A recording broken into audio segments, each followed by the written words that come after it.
Without significant progress on three key elements of a planned treaty to ease Britain's passage out of the Union in March 2019, Barnier said, EU leaders will refuse to open any talks on a free trade and cooperation deal, let alone on the two-year transition to it that May requested.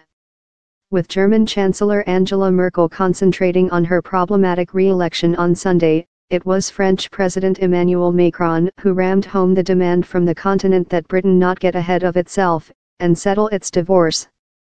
May's speech was intended to jolt the divorce talks out of deadlock, 3 months after they began, and to demonstrate some unity in her government, notably on remaining in the EU single market and accepting its rules for a couple of years after Brexit, a bitter pill for some opponents of EU membership. But much of her 35-minute address dwelt on the shared future. The tone went down well with some. There are many positive elements, especially regarding future relations, a senior EU government official said.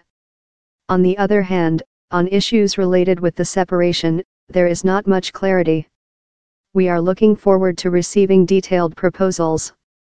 Davis is expected to meet Barnier late on Monday afternoon to launch the talks before leaving officials to conduct the negotiations until Thursday.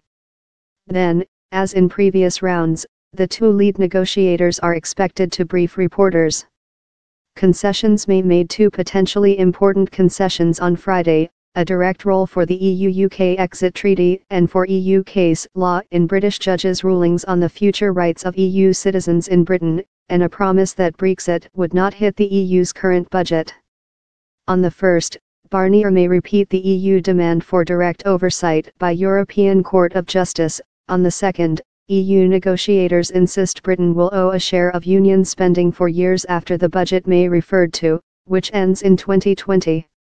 One potential benefit from a transition period may be that it lets Britain present its voters with a somewhat less hefty bill for leaving than the €60 billion, $70 billion, or so that Brussels reckons it would owe the EU come March 2019. May will meet Donald Tusk, who chairs EU summits, over lunch in London on Tuesday and then the 27 leaders at dinner in Estonia on Thursday, just after talks wind up in Brussels.